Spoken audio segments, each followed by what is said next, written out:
सानाम कोगे जोहार तेहें दो नोडे आबोआ सावता रेना मिटंग अडी मारे कहानी ओना आंजम सागेयाबोन ओना कहानी रेना ᱧᱩᱛᱩᱢ दो हुयुग कना काड़ो कुइली दिलान खान ओना कहानी रे चेलेकान कथा मेना ओना सानाम कोते बोन आंजम सांगेया काड़ो आर कुइली बारिया कोड़ा गिद्रा आर कुड़ी गिद्रा किन ताहे कना नुकिन दो आयो बाबा तिकिन टुवर अकान ताहेन ओनाते काड़ो आर कुइली टुवर गिद्रा दो अकिनिज मामा ओड़ा रेगे किन ताहेना काड़ो आर कुइली बोयहा सगै रे दो कोड़ा गिद्रा से काड़ो गे मारांगा आर काड़ो तो गिद्रा खन गे अडी नापाय बेभार ताहे कान ताया आर जहाना गे कमिया ओना को अडी नापाय गान गोट जों कान ताहेनो हुडिंग मिश्रा कुड़ी गिद्रा कुइली हो अडी नापाय रूप गुण ताहे कान ताया उनी हो जहाना कमी गे कमिया अडी नापाय कमी कोय गान गोदा काड़ो आर कुइली रिन आयो बाबा किन goes मुचाद N Khan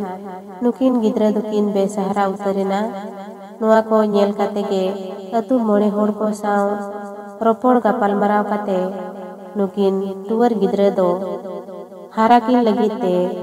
अकिरिन momo are mummy नुआ भरिया दुकिन गोग किया काड़ो कुइली तिकिनी मामो दो नुकिन अडी जुरे दुलड़ किन ताहेन इकिन अकिनी ममी दो नुकिन गिद्रा मोठे के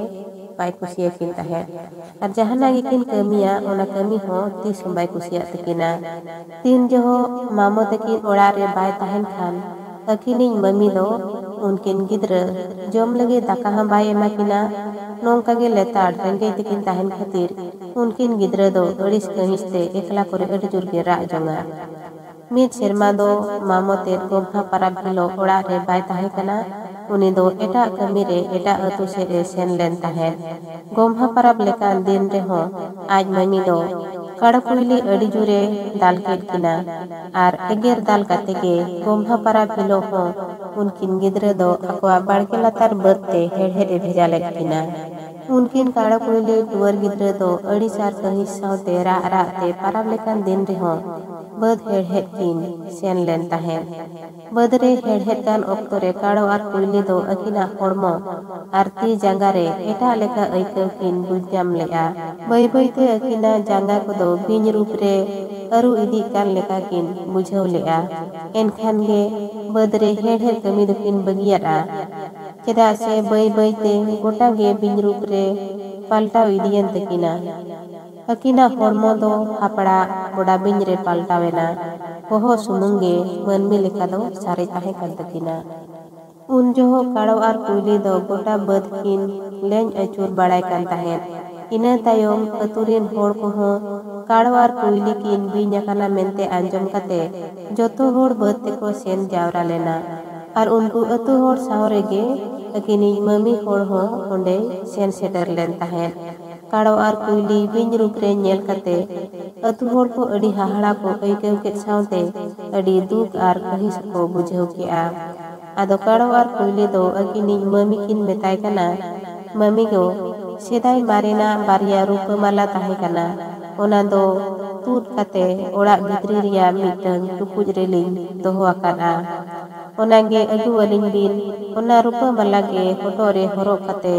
बद खन दो ओडोक काते दोरिया सेन लिंग मोहडाहा निया ऑक्तो रे मामो तकिन हो एटा अतु खन हेज रुवाड़ काते ओड़ा ते सेनेना इना तायम मामो तकिन हो काड़ो आर कुइली दुकिन बिन अकाना मेनते आंजम काते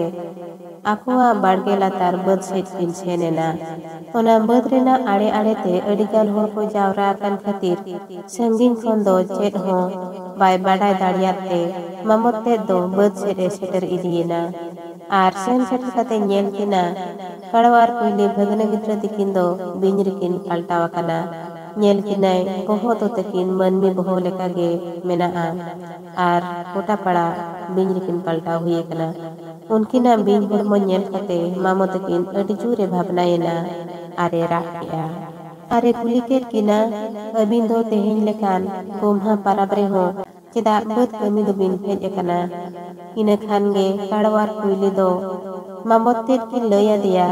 आर अतु होड़ को हो नोवा कथा को दो को आंजम किआ अकिन किन लय किआ अकिनी ममी गे तेहेन पाराब लेकान दिन रे हो बाड़गे लातार हेड़ हेड़ दो भेजा आकात किना नासे घड़ी तायम खान गे उनकिन टुअर गिद्रे काड़ो आर कुइली दो बिनकिन बेनावेना आर अकिली मामो आर अतु होर ठेन मुचाद बिदाय हताव रिया कथा किन लई सदर किया। इना तायम सनाम होरगे उनकिन दो मुचाद बिदाय को एमार किना आर लेन काते बद खन ओडोक काते दरिया सेद किन आणगो सेनेना। आज मम्मी दो ओड़ा सेन काते टुकुज खन रूपा मलाई हतवा तुदेत बेड़ा रे ओना टुकुज भितरी रे मिटंग आयांग बिने ताहे काना उनी सोगा आदिया आर ओंडेगे उनी दोय गोज मुचाद लेना। काड़ो आर कुइली बिन काते किन लेन सेनेन तायम अकिनी मामो आर अतु होड़ को दो बद खन ओड़ा तेको रुवाड़ हेजना। ओड़ा रुवाड़ काते को नेलिया ओड़ा रे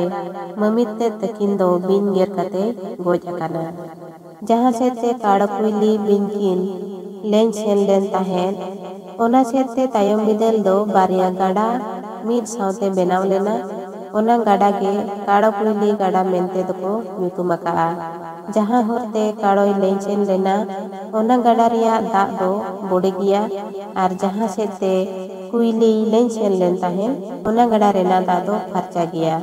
नुआ बारिया गाड़ा दो अडी संगिन लिंगी चलाव कते मिद ठेन लिंगी मेसा आकना। गाड़ा लिंगी मेसा कते रेहो ओना बोडे दाग आर फरचा दाग दो बांग मेसा आकना। गोमहा परब रे कमी कते नौकान घटन हुइलेन खातिर गे अब सावता रे तो सदाय खन नोआ माना बाता मेना जे अब दो गोमहा परब हिलो तो बद क्षेत्रे बाबो कमिया आर ओनागे नितो धबिज अब सावता रे माना बताव कते मेना अगु आका। गोमहा परब तो बद खेत चास रेना तालामाला ऑक्टो कना ओना दो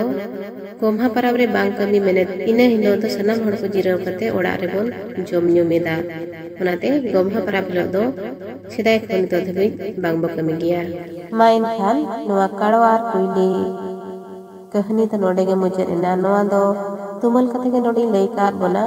आंजम कते जुदी पे खुशिया आर उनका गे एटा हड़ को का आंजम मा ओना लगित ते शेयर का ताबोन पे आर वीडियो लाइक आर ओना रे कमेंट तो आलो पे हिडिन ताबोना। मा इनखान तेहिं दो निनंगे सलाम को गे आयमा सारथाव आर जोहार।